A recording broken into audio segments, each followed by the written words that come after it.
Ada yang percaya bahwa film dan musik adalah hiburan semata. Tapi ada juga yang percaya bahwa film dan musik dapat menjadi satu ancaman yang berbahaya karena dapat mengendalikan otak kita. Ada beberapa kasus di dunia ini yang membuat musik dan film dituduh sebagai dalang dari kerusuhan, kekerasan, atau bahkan bunuh diri. Apakah benar manusia bisa dikontrol lewat film dan musik?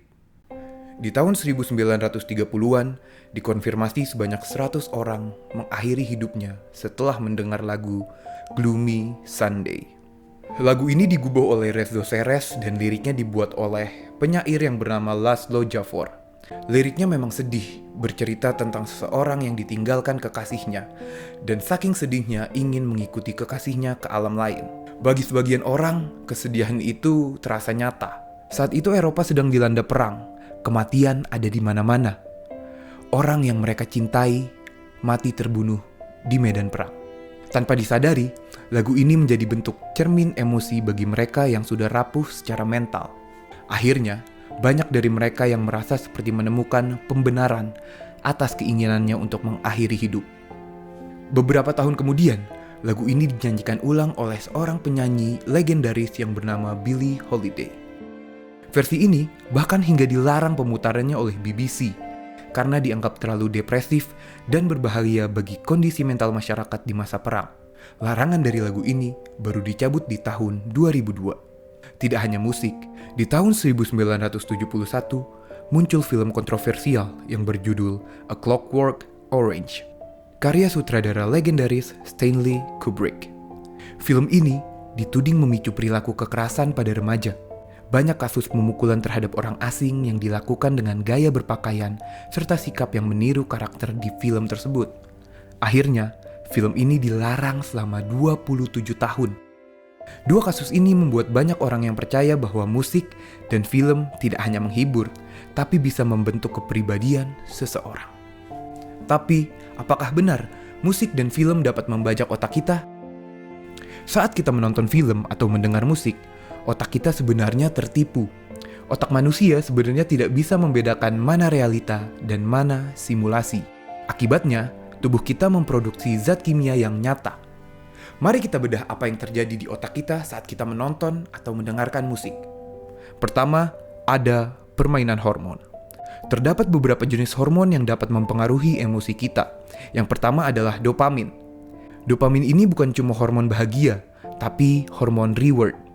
Saat kamu mendengarkan musik yang menurutmu enak atau menonton film petualangan yang seru, otakmu membajiri tubuh dengan dopamin. Kamu akan merasa puas dan fokus dan ingin terus menonton. Yang kedua adalah adrenalin dan kortisol. Saat sedang menonton film horor, tubuh kita masuk ke dalam mode fight or flight. Jantung berdegup kencang, keringat keluar, padahal kita cuma duduk di sofa yang empuk. Tapi tubuh kita bersiap seolah-olah ada ancaman di depan kita. Pernah bingung gak kenapa kita ikutan nangis pas lagi nonton film sedih? Padahal kita tahu kalau itu cuma acting. Itu adalah ulah mirror neurons. Syaraf ini bekerja dengan prinsip monkey see, monkey do. Saat kita melihat orang lain sedih atau marah, bagian otak kita mengatur emosi untuk ikut menyala. Jadi, film-film itu membypass logika kita. Kita tidak hanya menonton kesedihan. Secara neurologis, kita merasakan kesedihan itu seolah-olah itu terjadi pada kita. Ini adalah pintu utama bagaimana film dapat mengontrol emosi. Lalu, bagaimana dengan musik seperti Gloomy Sunday? Kenapa lagu itu bisa bikin depresi? Ini disebut dengan brainwave entertainment. Jantung dan gelombang otak manusia punya kecenderungan untuk menyamakan ritme dengan suara di sekitarnya. Musik dengan tempo lambat dan nada minor akan memperlambat jantung kita. Otak juga dipaksa masuk ke gelombang rendah yang identik dengan kondisi melamun atau sedih. Jadi secara harfiah, lagu itu menyetir jantung kita untuk menjadi lesu.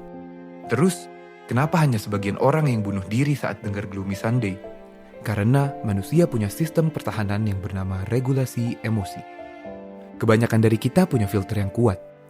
Setelah film selesai, otak kita langsung mengambil alih dan bilang, "Oke, filmnya udah habis, kita balik ke realita." Tapi, filter ini bisa jebol dalam kondisi tertentu. Seperti kasus Gloomy Sunday, para pendengar saat itu sedang dalam kondisi mental yang rapuh. Musik tersebut bukan penyebab tunggal, tapi pemicu ledakan. Ibarat gelas yang sudah penuh air, lagu itu adalah tetes terakhir yang bikin airnya tumpah. Jadi, kita sepakat bahwa musik dan film bisa memanipulasi hormon, menipu syaraf cermin, dan menyetir jantung kita.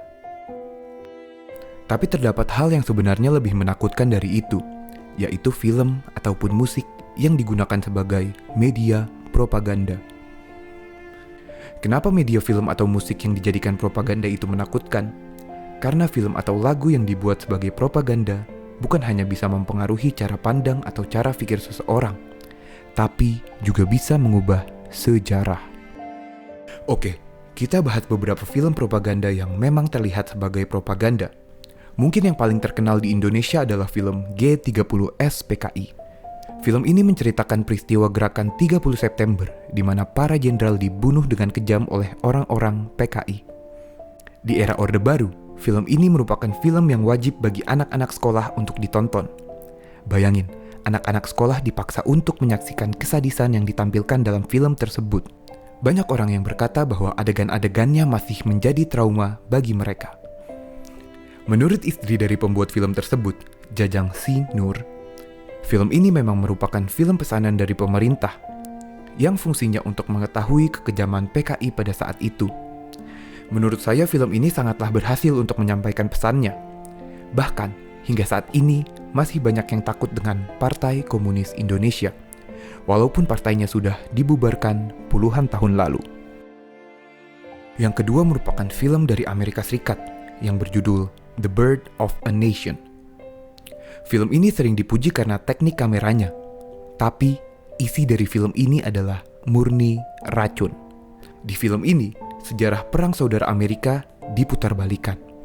Orang-orang kulit hitam digambarkan sebagai monster bodoh yang jahat. Sementara KKK digambarkan sebagai pahlawan, ksatria, atau bahkan penyelamat negara.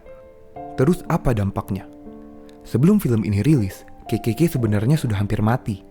Tapi setelah film ini meledak di bioskop, organisasi KKK bangkit kembali. Bahkan dengan jutaan anggota baru.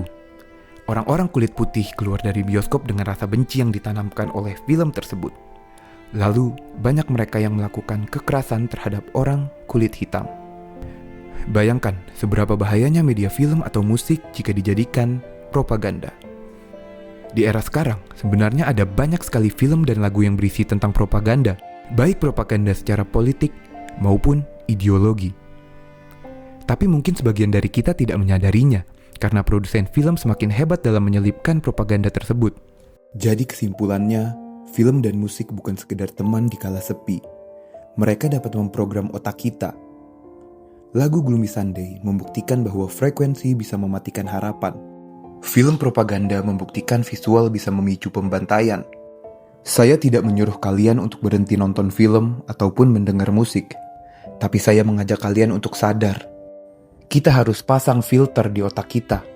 Saat kita merasa sedih, marah, ataupun benci pada satu kelompok, tanyakan pada diri kita sendiri. Apakah itu perasaan yang asli? Atau perasaan yang disuntikan oleh seseorang untuk keuntungannya sendiri?